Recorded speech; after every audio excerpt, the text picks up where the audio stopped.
So what was my experience working on the game?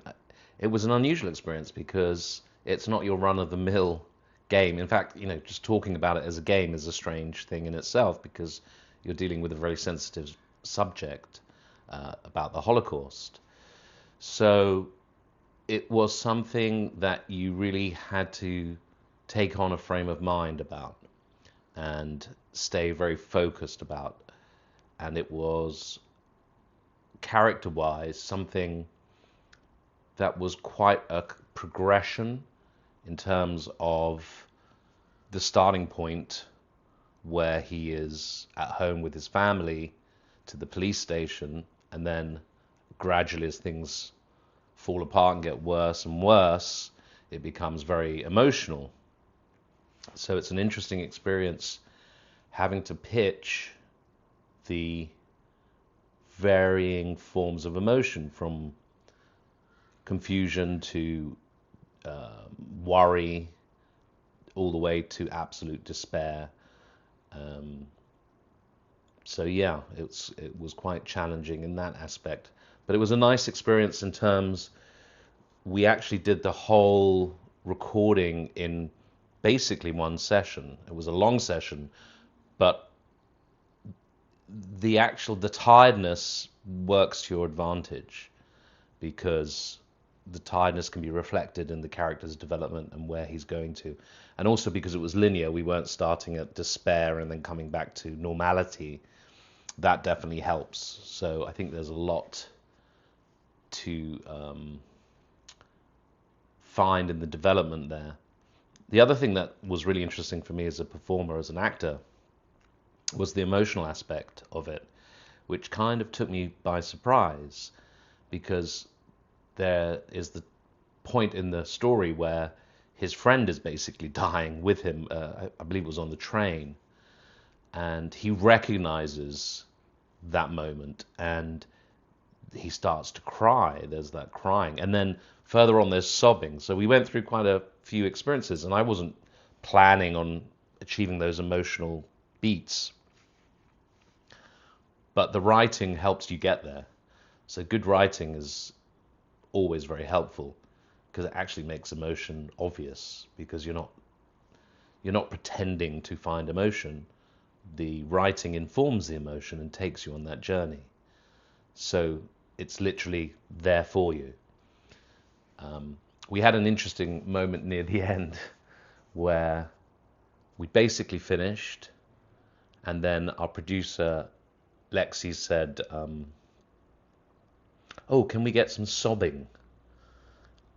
And there was a moment of, "Yeah, I can do that."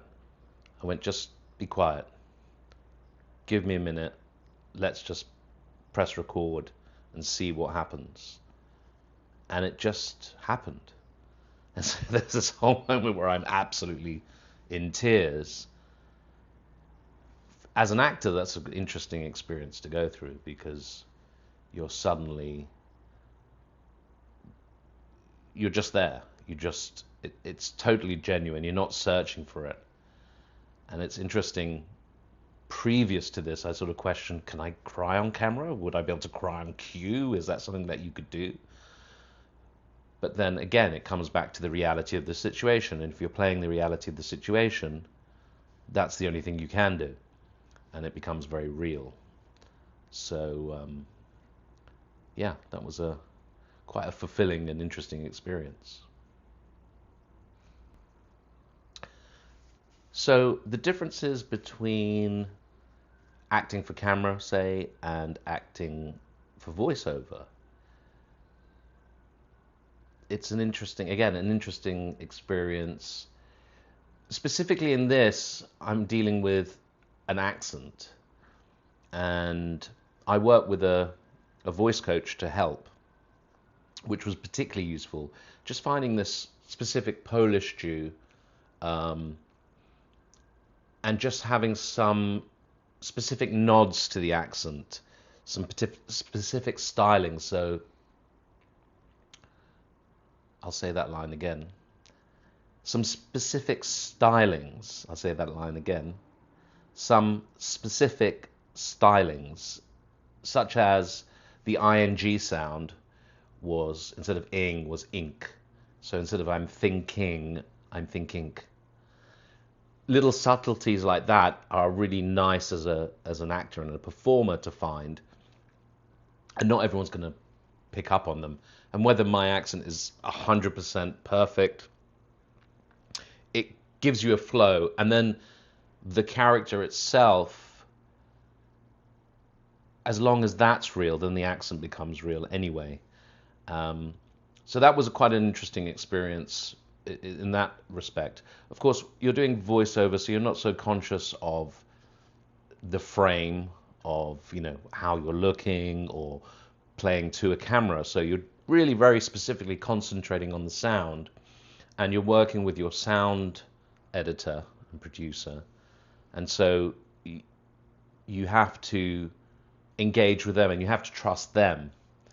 So the other thing that will happen with the voiceover acting is that you'll do maybe, I don't know, a line or maybe 3 or 4 lines, and you'll do that take, and then you'll do another take and another take, maybe 3 or 4 takes, depending on whether you get what was intended. And of course, the team around you are listening for specifics, so you're not necessarily aware of every fundamental that you need. So you have to trust the people you're working with, that they're guiding you in the correct way. But you don't want to be over-guided where they get in the way of you performing because they're not performing. You're not a puppet, you're just being steered. And that's why it worked very well in our particular session. It went very well all the way through. So that's quite a different exercise as an actor. You're very specifically listening to the voice, and you'll hear the playback, and you also pick up things that you do or don't like. And then of course there's the levels of the sound, and keeping it, angry or quiet, or you have to find a lot of the subtleties just through sound. Whereas if you're being filmed, you can communicate something that you could do vocally with a look. A little bit in the eyes can change a whole perception. So you're working with very different subtleties. Now, of course, in the game, the character will be creating those visual cues, but I'm not aware of what those visual cues are, and I would imagine that the developers are listening in tandem to the sounds and using your character to help shape the visual character. So thinking in terms of when you see something as serious as the Holocaust, how does that work in a game versus how does it work in a film? How does it work in a play? How does it work in anything? And do you have to approach it differently because of the seriousness of the medium, not necessarily the medium, the serious of the subject? I think fundamentally subject matter is the same. I mean, you can. I work as well in comedy, and as a performer, I do magic and comedy and acting, and so all of these things. The question then becomes: is something unsayable? Is something unsayable in comedy? Is there something that is not acceptable to talk about? And actually, my perception is the answer is no. Everything is acceptable to talk about, and everything is about framing. So, and intention behind the work that you're doing, and you have to make choices as a performer. I think it fundamentally comes down to what choices you want to make, because these days, as actors and performers, we're being forced to do things because we're told that every job is worth doing. You don't know who you can meet. It doesn't matter what format you're working in, from this horrible new format, verticals, which people are selling all the time as a thing. And you're told, well, it's a door in. It's, these things are... And I think fundamentally you have to decide what it is you're prepared and want to do or not want to do. And I think that's really important. And I think the fundamental comes down, do you trust the production you're in? Do you trust the work that you're doing? There is the balance between making a living and doing work that you want to do. So it's not always a clean-cut solution. But I think with something like the Holocaust, one has to tread carefully and one has to understand and be committed to the work that you're doing. So with something like this, it becomes a no-brainer because the subject matter is treated with care and sensitivity. And so then it becomes an opportunity to show something and to do something interesting. And really, as an artist and as a performer, that is the fundamental. You don't always have to like the character. You don't always have to believe in the character's point of view as you, the real person. But then when you find your way into a character, you have to be true to the character. And you have to, if you're playing a bad guy, question, does the bad guy think he's a bad guy? Does the good guy think he's a good guy? Do the political views of a character have to align with yours? No, of course not. But I think the overall arc of a project you're involved with, I think authenticity comes from a real commitment and understanding of the work you're doing. So in something like this, it becomes clear and obvious that it's worth doing and an exciting experience to go through. There are some scary things going on in the world right now. Which is why I made you this. You made me Renard! But whatever happens, Renard will protect you. Danzig has been taken by the Reich.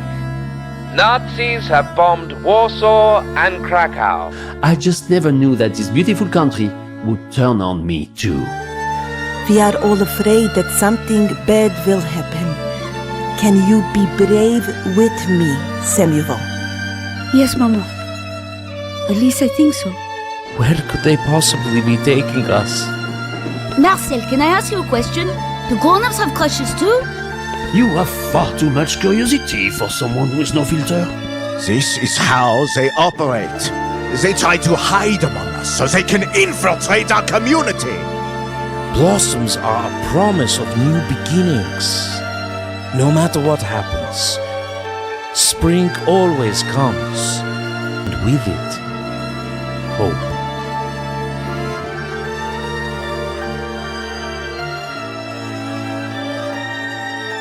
This is just war, Jakob. You are young. You will learn.